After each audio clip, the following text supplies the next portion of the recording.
Hey guys, welcome back. It's Maverick here today with another episode of Fumetsu no Anata. So, anyways, as we continue the tournament arc, if you will, of Fushi, I've already mentioned at the end of last episode, I feel like this entire thing is a trap. It's just a setup to provide false hope to those on the island and whatnot, and there's no real benefit or any gain that you can get at the end of the tournament, right? I think the whole thing is way too suspicious, and I'm really curious, like, who is actually behind, like, who is the actual ruling administration or authority behind the entire island and whatnot. And before that is answered, I do think I'm standing by my assumption that this is entirely meaningless and whatnot.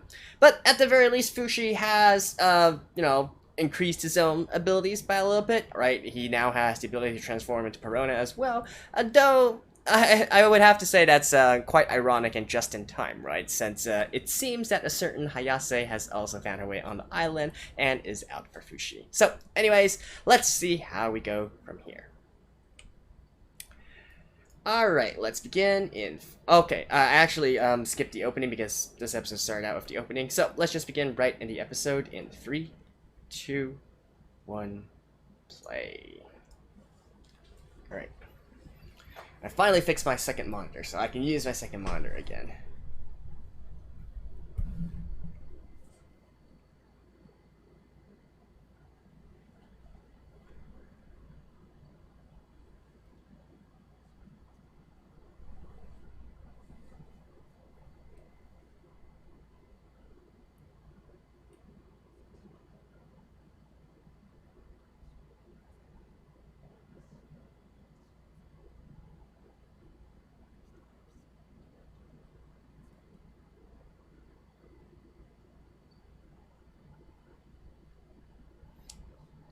But actually, how does this work, though?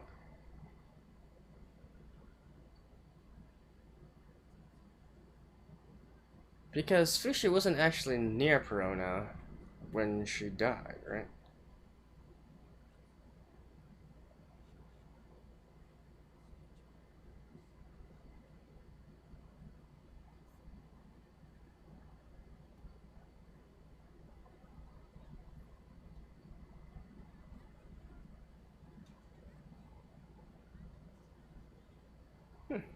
I mean, when we last left Perona, she was out to get Hayase, right? And then she was out to ambush her, and then she got counter ambushed.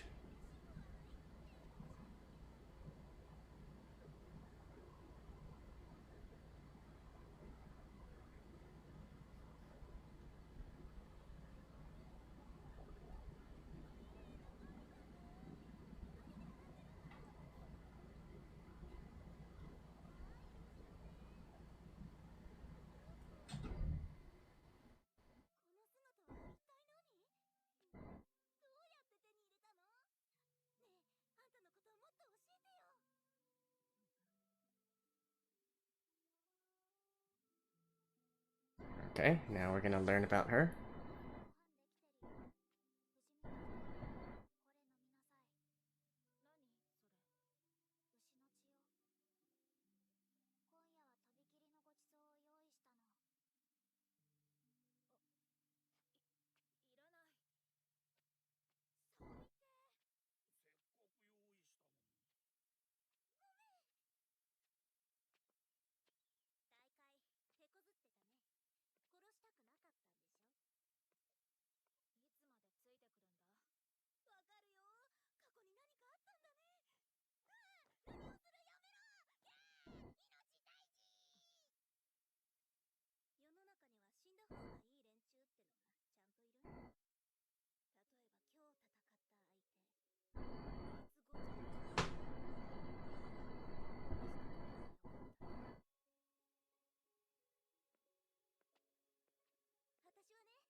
That's why she gets the markings, eh?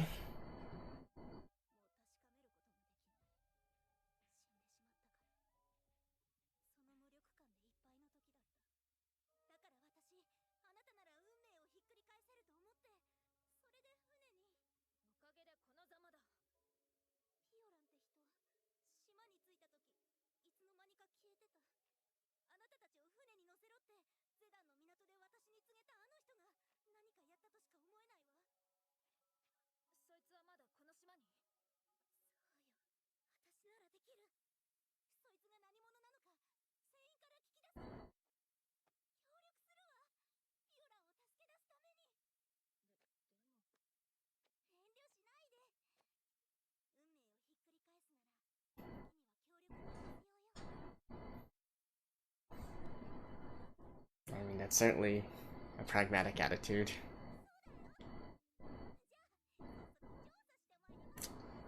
Grab on to any chance you can get, right? Any silver of hope. Right? And then remember to laugh when you're sad thing. Yeah, we went through all that last episode already.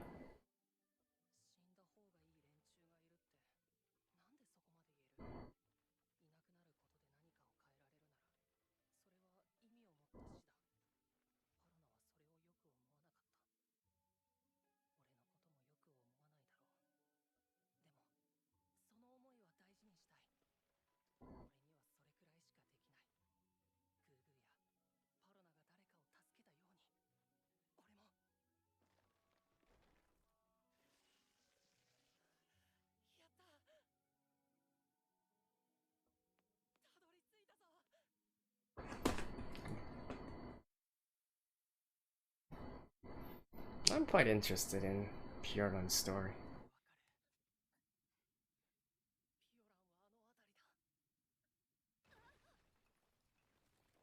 Ouch.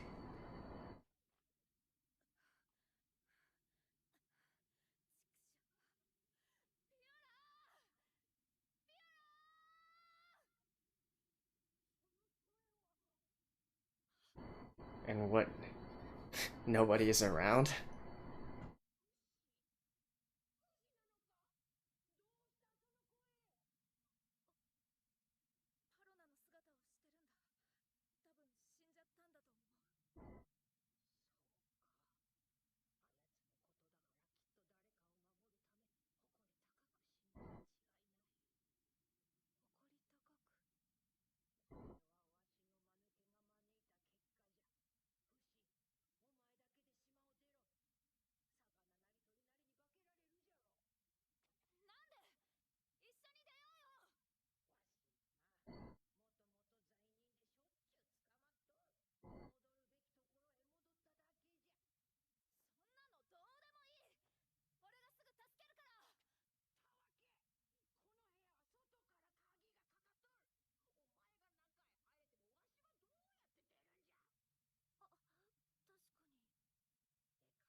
Carry on March's memories, I guess.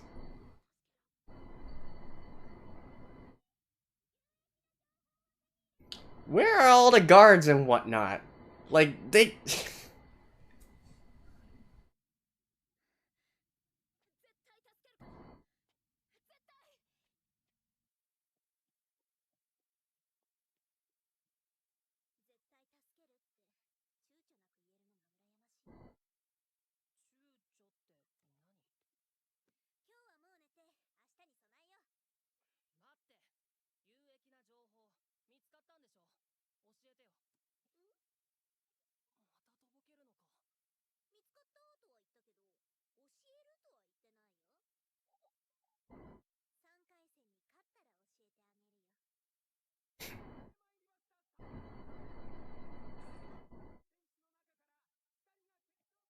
Oh, we're in the semifinals already?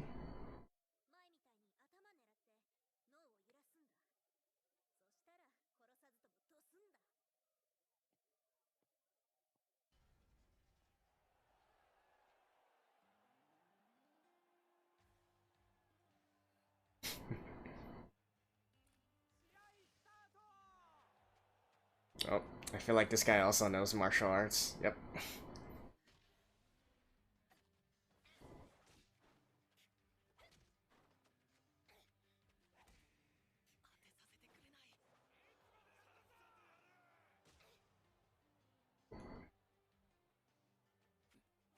Oh.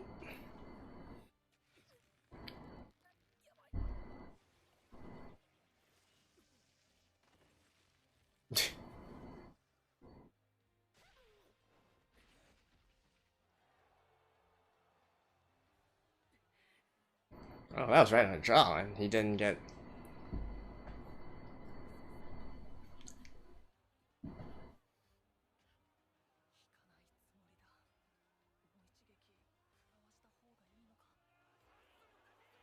Hmm.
But I want to allow my brother to go free.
Wait, the knockers are coming?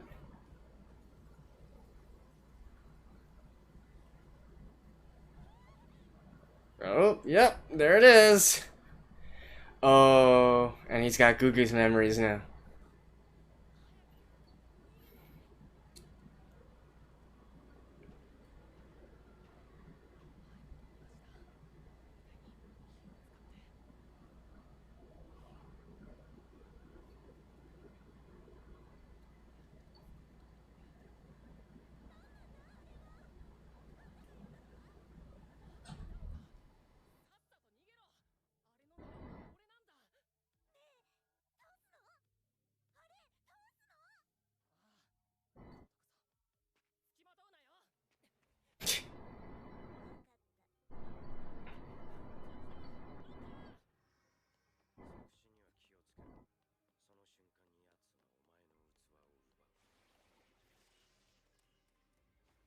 How many does he have left?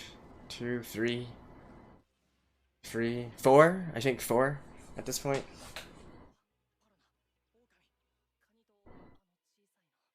Oh, including himself, five. I forgot about the crab.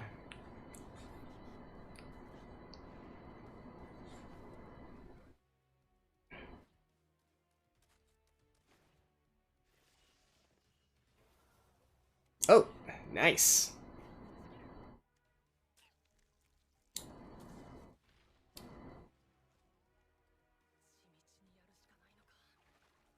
Oh. Whoop. Oh, it's dead.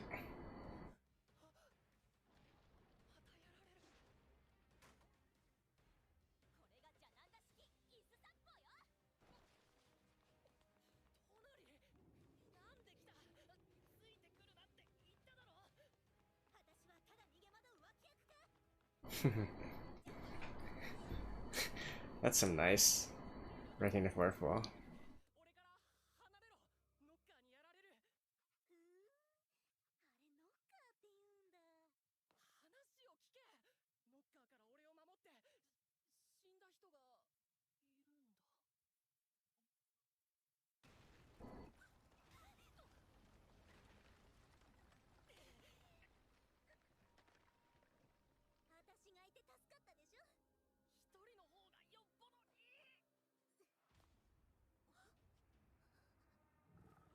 Oh.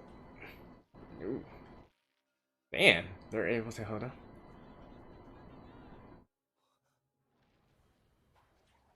Woof. Man, they actually have war weapons? Okay.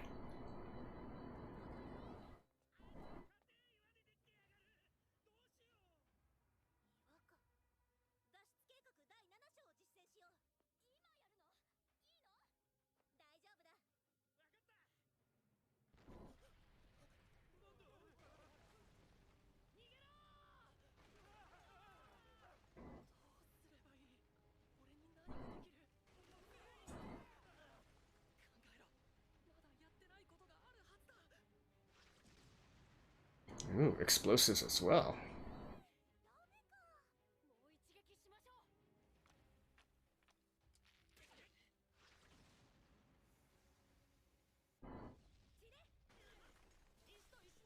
Yeah, they need to get it inside.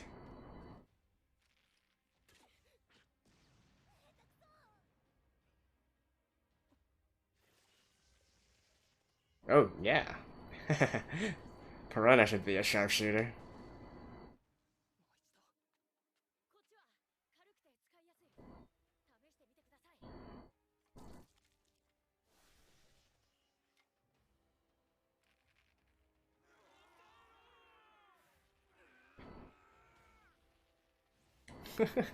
Right there. Whoosha. Boom.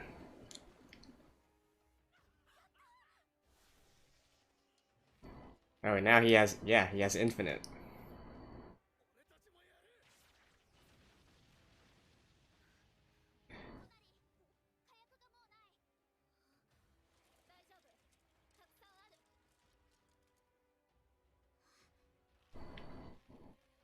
Huh, they actually have like a full militia as well. Okay. Interesting.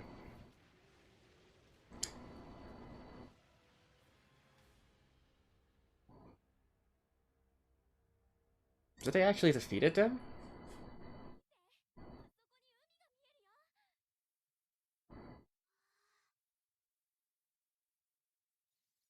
Oh, yep. There we go. All back.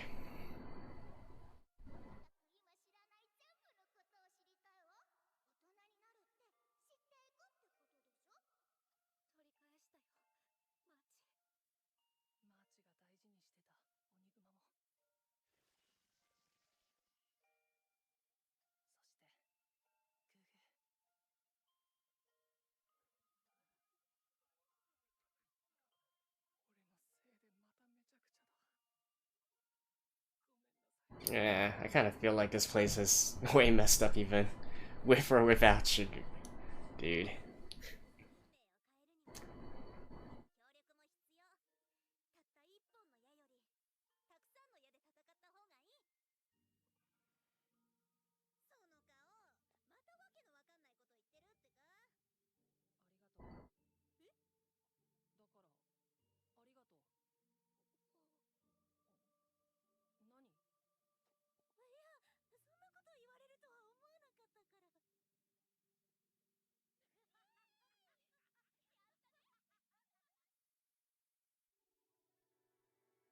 Hmm. All right. At least Fushi has finished one of his missions now, right? All right. See you guys after this. Alright guys, that was episode 15, and honestly, I don't really have too much to say about this episode. You know, we go into the classic, I don't want to kill, and then versus, you know, people who misunderstand him, and, you know, all that kind of situation. I really don't have, it's not exactly my favorite kind of storyline, so I don't have much to say about that part, right? At this point, the things that I am still interested in remains the same. I want to know who exactly are the people who is actually in charge of ruling the island, hosting these tournaments and whatnot. And it's even getting more curious to me because, you know, we see the villagers here or the people here. They actually have a sufficient amount of war weapons as well, right? Of actual war weaponry. You see explosive arrows. Lots of people have bows and arrows. I mean, I guess you could argue that, hey, it seems that they live a pretty free life, and, you know, in the sort of tournament, they all seem to have some sort of combat training and weaponry as well, right? But, you know, it's one thing to have that in that sort of confined confined space and whatnot, and it's another to actually see them here and being able to band up together to utilize this to take down the knocker, actually. And I'm just really curious, like, what exactly is keeping them on this island, right? You know, that's still, to me, that is still the number one question about all this. And sure, it's nice that Fushi got his memories back and so on and so forth, but, you know, even after that, he still needs to do something about this island, right? Because his goal right now is to get Pioran back. So, you know, even though he's accomplished one part of his mission, right, getting back his memories from the knockers, and, you know, how he will continue this sort of mission that has been entrusted to him by the observers, we'll have to probably see. It probably won't even be touched on in this season, right? In this series, but yeah. Beyond that, though, you know, and also the entirety of the Pioran story, are they actually going to go for a sort of more grayish, darker tone here, where Pioran really did some pretty bad stuff in the past and whatnot, and maybe she will receive her just dues and whatnot, and Fushi is going to grow this way? Or is this going to go more of the sappy kind of route, where, okay, Pioran turns out that she was framed, or she did some stuff out of, you know, out of necessity or something of that sort, and so that's why she did all that, and ultimately still have a relatively good ending, if you will, about this entire situation. It really depends, right? How far they are going to push the boundaries of, you know, exploration of morals and whatnot. Because at this point in time, it seems to me that Fushi is pretty set on his morals, right? His time with Gugu has certainly left a huge imprint on him, and that is the thing that he's trying to go for, right?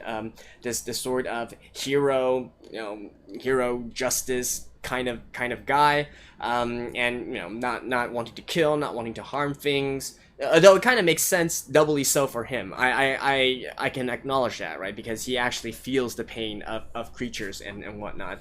But yeah, it's just ultimately I want to know like how exactly their take is on this situation. Is it going to go for something more of a darker tone, more of an adult theme kind of thing, or is it still going to go for the more optimistic and